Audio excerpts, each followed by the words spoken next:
Number दो, बोलो number, number बोलिए।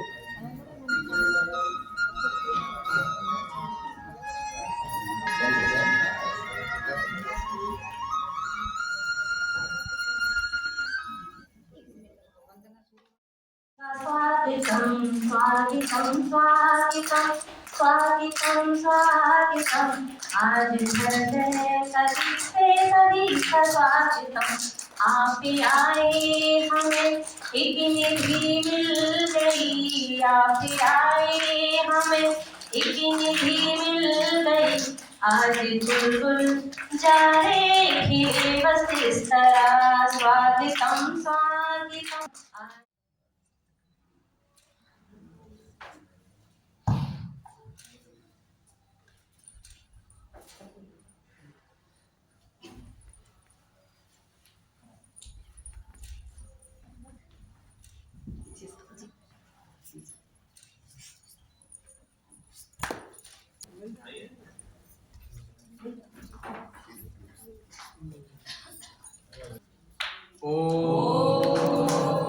अखिल भारतीय संगठन मंत्री जी,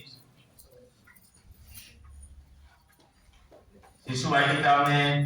इनका सदैव हम सबको मार्गदर्शन और स्नेह प्राप्त होता रहता है और उनको हम सब ताई के नाम से संबोधित करते हैं। हमारी आशा ताई, हम सबके प्रांत के को भी जिनका मार्गदर्शन प्राप्त होता है और विद्यालय को भी आचार्य प्रदान। इस पुस्तक के संबंध में संक्षिप्त भूमिका रखूंगा क्योंकि मेरे तरफ प्रकाशन का भी दायित्व है और क्योंकि हमारे माननीय अध्यक्ष भी हैं, वो भी विभिन्न विद्यालयों में एक ऐसी पुस्तक जो शिशु संकल्पना को प्रदर्शित करती हो, ऐसा एक प्रबंधन समिति के साथ जब बैठे थे विचार आया एक ऐसा एक साहित्य का सृजन किया जाए जो संक्षिप्त में हम अपने अभिभावक को या आने वाले आगंतुक को शिशु वाटिका की संकल्पना दे सकें। क्योंकि प्रकाशन में बहुत सा साहित्य है, शिशु वाटिका की कई पुस्तकें हैं, किंतु एक पुस्तक में विभिन्न विषय हो ऐसी एक आवश्यकता महसूस हो रही थी। माननीय संगठन मंत्री जी, क्योंकि किसी भी उसमें आर्थिक नियोजन एक बहुत बड़ा आधार होता है और इस विषय में जब माननीय संगठन मंत्री जी के साथ बैठे तो उन्होंने उसमें आर्थिक नियोजन में विद्यालय का सहयोग किया। पश्चात क्योंकि शिशु संकल्पना को साकार रूप देना एक बहुत कठिन विषय था और विषयों का संयोजन करना, तो हमारे जो सदैव जिनका स्नेह हमको मिलता है आदरणीय भुवंता जी, उनसे इस दिशा में मार्गदर्शन प्राप्त किया, विषयों का संयोजन किया और संयोजन करने के बाद एक बहुत बड़ी कठिन समस्या थी उनका लेखन, क्योंकि शब्द ब्रह्म होता है और ब्रह्म की साधना में हम कितने सफल होते हैं इसको प्रदर्शित रूप में या लिखित रूप में करना यह साधक के ऊपर निर्भर करता है। मैं धन्यवाद करूंगा हमारे आचार्य को जी का कि उन्होंने इस ब्रह्म की साधना की और जो भी शब्दों को वो साकार कर सके। आदरणीय राम जी, दीपक जी, मेरे साथी कार्यकर्ता श्रीमान भुवंता जी, नम्रता दीदी, अपने पूरे देश से आए हुए शिशु वाटिका के समर्पित सैन्य है हमारा, ऐसा शिशु वाटिका कार्यकर्ता बंधु भगिनी, यहाँ की शिशु वाटिका की सभी आचार्य दीदी एवं प्यारे बच्चे, मुझे भी जब नम्रता दीदी का फोन आया, दीदी आपको फोटो भेजे और एक पत्रिका के लिए संदेश भेजे,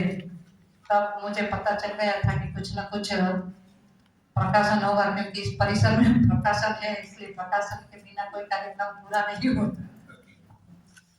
और फिर योगेंद्र जी भी ने शिशु वाटिका के प्रकाशन के हमारे टीम के साथ कार्यकर्ता हैं, ऐसा ही हम मानते हैं। कुछ भी प्रकाशन चाहिए तुरंत, तो योगेश जी कभी मना नहीं करते। मुझे पत्रिका के बारे में संदर्भ भी थोड़ा नम्रता जी ने बताया था कि शिशु वाटिका की एक शिशु दर्पण ऐसी पुस्तिका हमारे अंक बाहर निकलेगा दीदी, तो मैंने बताया ठीक है, लेकिन इतना मुझे जानकारी नहीं थी कि ये पत्रिका में क्या क्या होगा। लेकिन अभी मैंने ऊपर से देखा तो विद्या भारती की नमूना रूप शिशु वाटिका कैसी होनी चाहिए 0 से 8 तक। वैसे 0 से 5 की व्याख्या तो थी, लेकिन अभी इसी के आधार पर हम 8 तक जाएंगे, तो इसका पूरा कैसा स्वरूप होगा, कैसी संकल्पना होगी, ये संकल्पना का पूरा विवरण एक चैप्टर की अपनी और इस शिशु वाटिका की यात्रा के बारे में आप सब लोगों को वस्तु स्थिति के बारे में जानकारी देना चाहता हूँ। मैं ग्वालियर विभाग में पूर्णकालिक था और भगवंता जी को नया शिशु वाटिका का दायित्व पूर्णकालिक के नाते जब जिला प्रांत में, तो आपका प्रवास हमारे विभाग में हुआ और भगवंता जी ने जिस प्रकार की शिशु वाटिका गुजरात में चलती है उस समय का उल्लेख किया, तो फिर हमने सबसे पहले ग्वालियर विभाग के ऐसे 15-16 कार्यकर्ताओं का एक प्रवास गांधीधाम और बाकी जो अपनी अच्छी शिशु वाटिकाएं हैं वहां देखने का बना। उसके पहले तक मेरी कल्पना में भी नहीं था कि शिशु वाटिकाओं का स्वरूप ऐसा हो सकता है। हम तो 2 कक्षों में विद्यालय चलाने के लिए अभ्यस्त थे। उस प्रवास के बाद फिर मैंने अपने संगठन मंत्री माननीय निरंजन जी के सामने उसका उल्लेख किया और फिर निरंजन जी को जब सारा विषय भगवंता जी जब हमने रखा तो निरंजन जी को भी ध्यान में आया कि यार अपना मूल काम जो है वो तो हमको करना ही चाहिए। तो फिर निरंजन जी ने प्रांत केंद्र से बात करके और 5 कार्यकर्ताओं का एक प्रशिक्षण के लिए हम लोग सूरत गए वराछा, उसमें मैं भी था, निरंजन जी स्वयं थे और हमारे एक ग्वालियर के प्राचार्य थे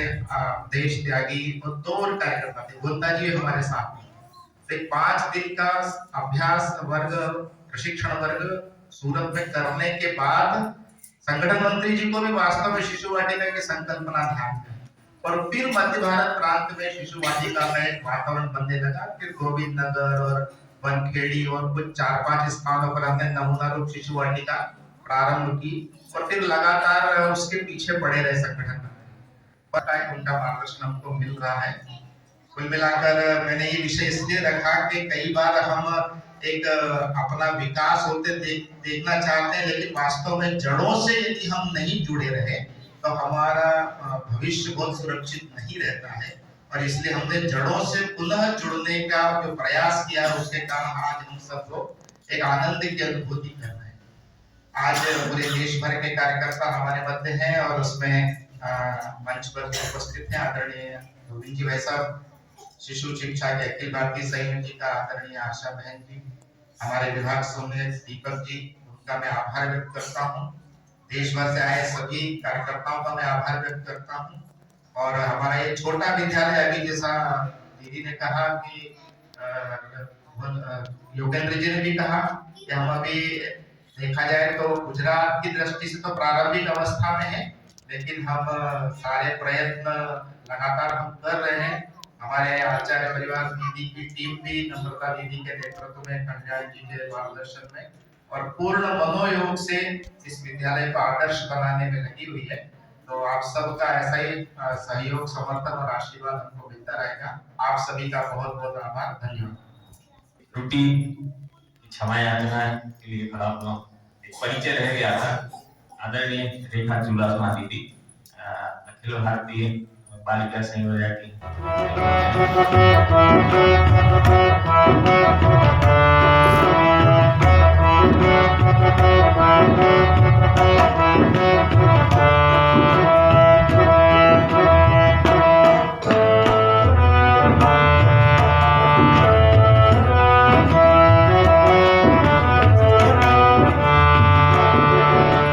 भारती दर्शन भारती परंपरा को पुनः अपनाने